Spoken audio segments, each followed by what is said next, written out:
Liquid latex is a popular beginner material for special effects makeup. It's very versatile, so I'll show you a few different techniques of how to use it in the next video. I used to only use liquid latex when I began special effects makeup about 3 years ago. I experimented with applying it straight to my face with tissue paper build-ups and peeling it back, and I also experimented with applying it straight to a face cast and using cotton wool to build it up. These days I've moved on to other special effects products that I love. I don't find myself going for liquid latex that much anymore.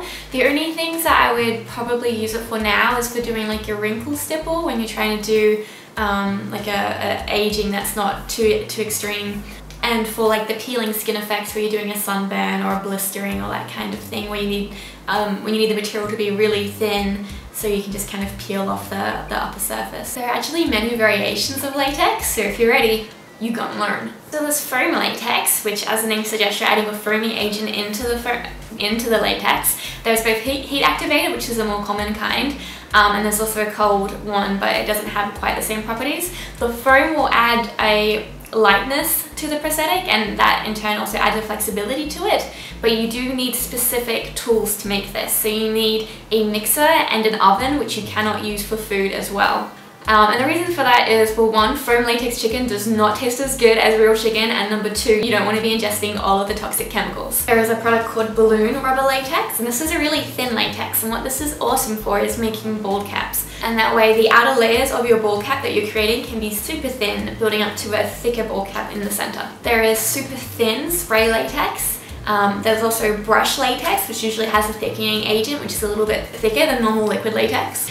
So most molds usually have a two-part thing that happens, and you have the inside that gets filled with material. But with a slip latex mold, you only need one side, and you'll either paint or slush around latex, usually in a plaster mold. The plaster will absorb most of the moisture from the latex, leaving only a thin kind of skin of latex, so it's a hollow prosthetic. And there is a kind of more of an old school technique. And then that brings us to liquid latex, which is what most people will find in a Halloween store and use to make out of kit effects. This is what we're going to be talking about today. So I've played with both the clear or white latex, and you can also get flesh tinted latex. You can color the latex yourself using skin safe pigments, so usually cosmetic grade pigments.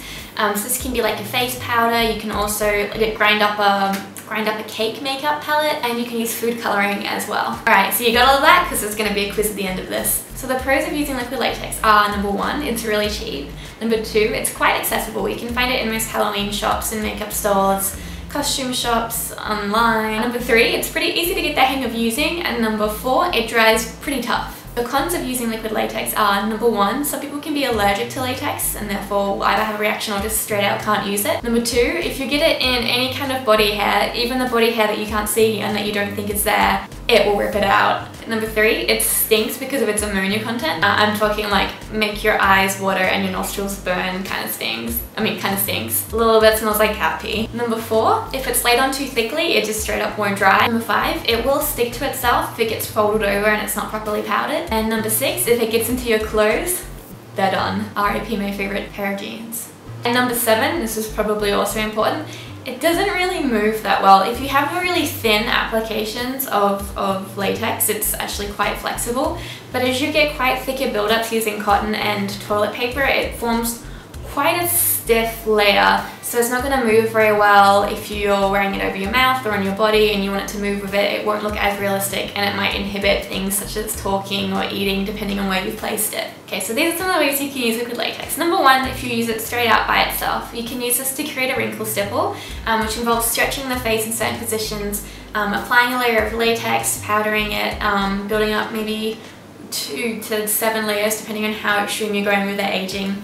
You let go of the skin and it will create these natural wrinkles. You use latex by itself to build up layers of skin if you want like a really thin, peely skin layer for like burns and blisters. You can also use this technique to create zombie skin, where you stipple on a few layers and you just kind of pull it apart to rub out holes so it looks like the skin is like disintegrating and rotting and old. So you can use liquid latex with other things such as toilet paper, tissue, cotton balls to create a much thicker effect. So you can use it to change the shape of your face, say to build up brow bones or cheekbones. You can use it to create larger wounds, thicker bits of skin that will be ripped apart. This build up technique can be used to create cuts, bullet holes. It can be used to create half of your face ripped open like I used to do. So when you're using this technique, you need to make sure that you are blow drying it between each layer so that it is dry all the way through, because latex does need air contact to fully dry, and if you build it up too thickly, it can just remain like this mushy mess that can slide right off your face. You can tell when the liquid latex has dried because when it's a thinner layer, it will dry completely clear. When it's a thicker layer, it will change to a more off-white color. If you check out Pink Stylist YouTube channel, he uses these latex buildups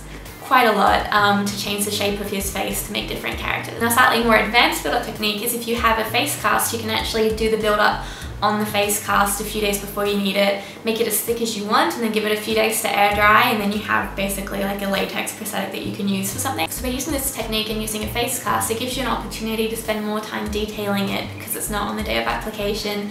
You don't have to worry about drying each layer in between because you just give it a couple of days to dry at the end, and then on the day of application, most of the work's already done. You just need to apply it and blend out the edges with more latex. People also combine liquid latex with a bunch of other strange things such as cereals or oatmeal to create like a lumpy textured skin that they can apply for zombie looks. So I'll show you some of these techniques using liquid latex, and if you want even more information, I know there is a book by Mike Spatola called Monstrous Makeup Manual. Just go through quite a lot of these liquid latex tutorials. Some people do try and use liquid latex as an adhesive, but I would not recommend that as it doesn't work very well. It doesn't have a very good hold and it will tend to just come away from the skin. So what do you guys like and dislike about liquid latex? Let me know in the comments below. Click here for my demo video, which has tips and tricks on how to apply liquid latex and, more importantly, how to remove it. If you guys like this video and want more, please subscribe to my channel, and I'll see you next time. Bye!